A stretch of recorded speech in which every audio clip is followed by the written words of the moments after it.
Good day. I have to start this program with my now traditional apology for the fact that I'm going to have to use evasive language, not calling things by their names on this program. I'm afraid, as I've had to explain several times now, I'm under constraints and I have to be careful what I say. Secondly, I would reiterate again the warning I always give at the start of programs like this.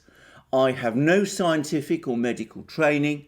Accordingly, I make no recommendations or criticisms of any particular product, and I express no opinion about the pandemic situation. This is a program which looks politically and assesses politically the various decisions that are being made and tries to draw certain implications and think through various consequences of these political developments.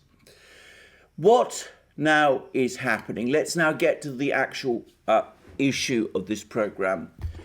As many of you may know, over the last few days, there has been a succession of governments in Europe, including Norway, which is outside the EU, which has said that they will not supply or provide the AstraZeneca product. This is the Anglo-Swedish product which is primarily being used in Britain, that they will not supply the AstraZeneca product to their people because of concerns about its health effects, specifically concerns that it may cause blood clotting.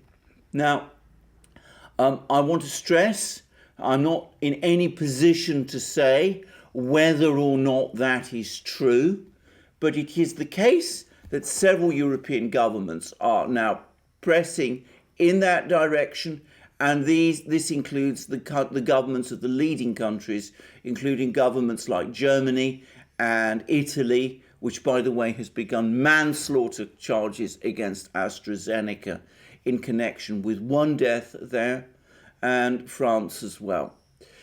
Now, I think it's important to remember and to consider certain events of the not so recent past in relation to Europe's relationship with AstraZeneca. Firstly, back in January, as many of you may remember, the EU began to complain that AstraZeneca was not providing enough or sufficient doses of its product in Europe, and were complaining the production of this product in Europe was not increasing at the level that the EU had expected. There was actually an ugly row. The European Commission criticised AstraZeneca, threatened to take over its production facilities, and at one point was demanding that AstraZeneca provide doses which it had committed to providing to Britain, to the EU instead, to meet the EU's demands and expectations instead. AstraZeneca stood firm and refused to do that, and that led to further rows. Later, we had comments from several European leaders, notably French President Emmanuel Macron and German Chancellor Angela Merkel, saying that the AstraZeneca product was ineffective for people over 65. Angela Merkel actually refused to be inoculated with this product. She said that she would not be because of the concerns that it was ineffectual for people over 65. This was vigorously disputed by AstraZeneca, and it was also vigorously disputed by the British government. The European Medicines Agency seems to have come round to the view that the AstraZeneca product does in fact work with people who are over 65. Now, of course, we have this new complaint about blood clotting, but I would add that the previous criticisms of AstraZeneca mean that the European populations have simply refused to adopt it. This despite the fact that the case count in many European countries is rapidly rising. So the latest crisis, if it is a crisis, with the AstraZeneca product and over blood clotting, is going to reinforce these concerns that many people in Europe have, whether rightly or wrongly, and will almost certainly further discourage them from using this product. As I understand it, the European Medicines Agency is now calling together an urgent conference to discuss what the situation with this product should be.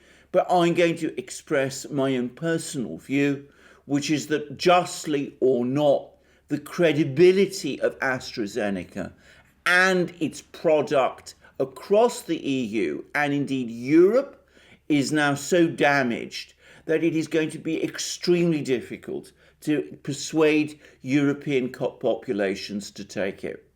I would add that the damage goes beyond the EU's territory. Norway is one of the countries which has also stopped using this product. So there we are. The product that the European Union was insisting that it should have more of in January and February, it is now not accepting at all. I have to say that given the previous history, I do wonder, and this is, a question rather than a medical assessment, but I do wonder whether these criticisms of the AstraZeneca product, firstly, that it doesn't work for 65-year-old people, which we now know is untrue, then that it causes blood clots and deaths on a significant scale. We don't seem to know really whether that's true or not either, but whether these issues aren't being brought up because the EU and its various governments, it has become exceedingly antagonistic to AstraZeneca because it is now perceived to be a British product, and there is this great anger against Britain, first because of Brexit, and second because Britain seems to be succeeding and working faster in its inoculation programme than the EU is. If so, then I would say that that is extraordinarily reckless and irresponsible, both of the EU authorities and of EU governments.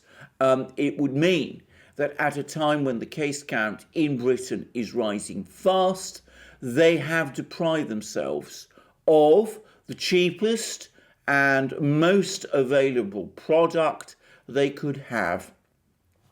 Having said that, it's also going to make a massive negative effect on the use of the AstraZeneca product around the world.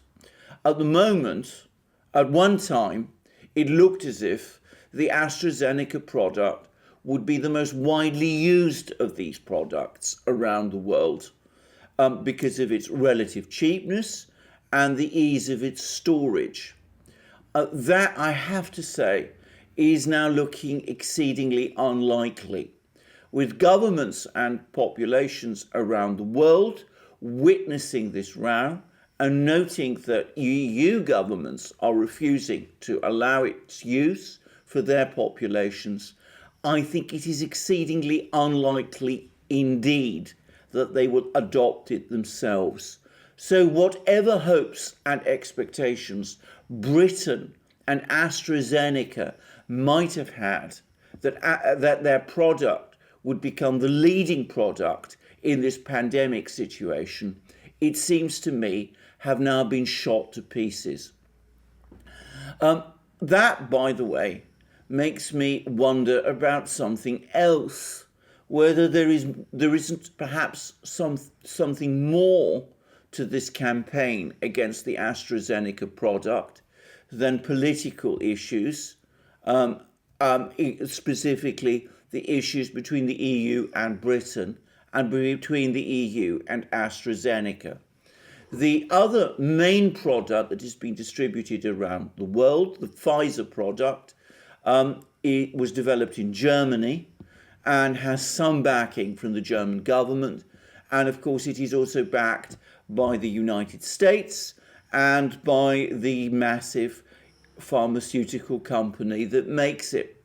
Now, I want to stress, I'm not making any speculations and guesses here, but I do wonder whether some governments and perhaps some companies might not be entirely unhappy if the Pfizer product, which is the main rival so far in the West to the AstraZeneca product, wins out in the race to spread these medications around the world over the AstraZeneca product, which is, of course, cheaper and easier to store.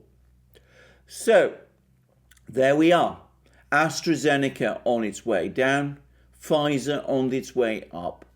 Unfortunately, there just don't seem to be enough Pfizer doses for Europe to go round. And that may also be a reason why certain European governments, specifically Hungary and the Czech Republic, to some extent Slovakia, though there's a big row over the issue there, and Italy are now also eyeing the Russian product Sputnik V. The European Medical Agency seems to be dragging its feet before it clears this product for use in Europe, but around the world it is being adopted ever more widely. It's starting to be used more widely in Latin America, and of course it's also being adopted to the concern of Emmanuel Macron, as I discussed in a recent program, to an ever greater extent in Africa too. In Latin America, we've learnt that the US government actually lobbied against its use in Brazil, not alleging, by the way, that there was anything wrong with Sputnik V, but complaining that Brazil should not adopt this product because of Russia's malign political activities. This, by the way, as I understand it, has triggered something of a row in Brazil, where the case count is also now rising.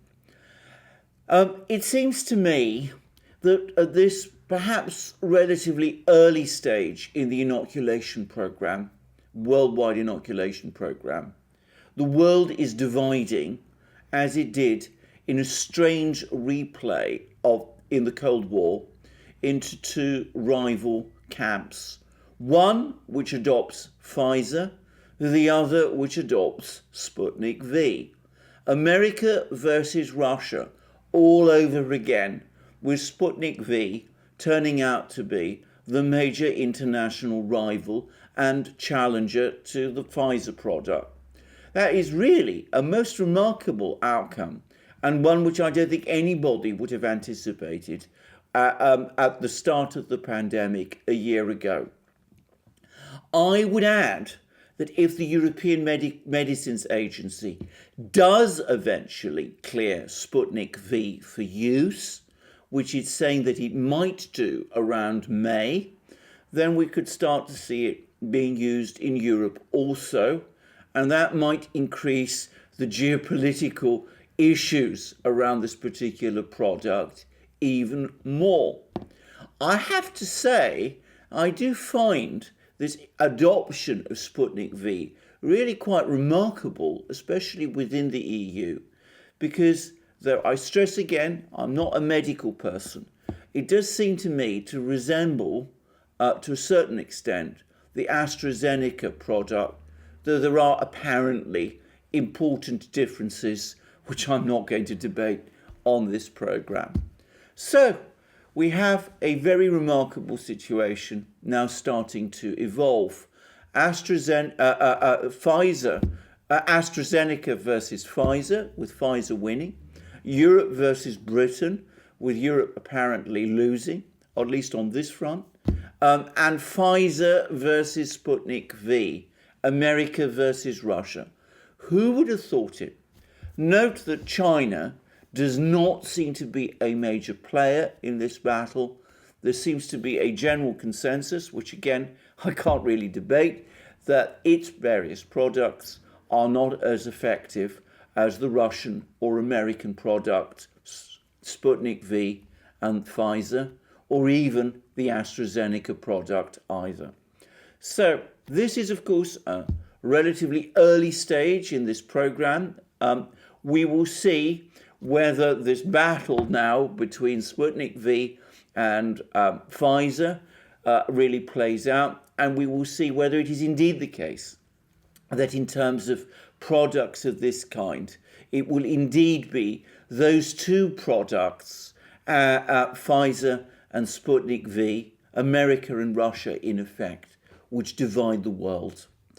I'm going to add one last thing to this program, which is that, of course, if the AstraZeneca product is indeed rejected in Britain itself, in the European Union and across the world, that will be a huge disaster for AstraZeneca, but it will also be a huge disaster for Britain.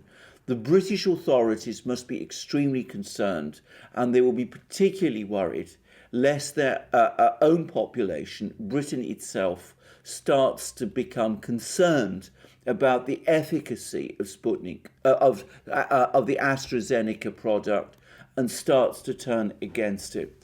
The British inoculation programme has been proceeding at a rapid pace, with over 30% of the population now receiving its first dose. But that has been partly because the British have prioritised giving a first dose, mostly, though not exclusively, of the AstraZeneca product, and waiting 12 weeks before providing people who've received the first dose with the second. The result is that you have a lot of people in Britain who've been inoculated with the first dose of the AstraZeneca product, but not so far with the second dose. If there is a rejection of AstraZeneca, and if that spreads to Britain, then we will have an awful lot of people in Britain who've only received the first shot and who might not be receiving the second. What the medical implications of that are, I do not know, but I do know that the British medical authorities and undoubtedly the British government are extremely concerned about it. So here it is. Sabotage by Europe of AstraZeneca? Possibly.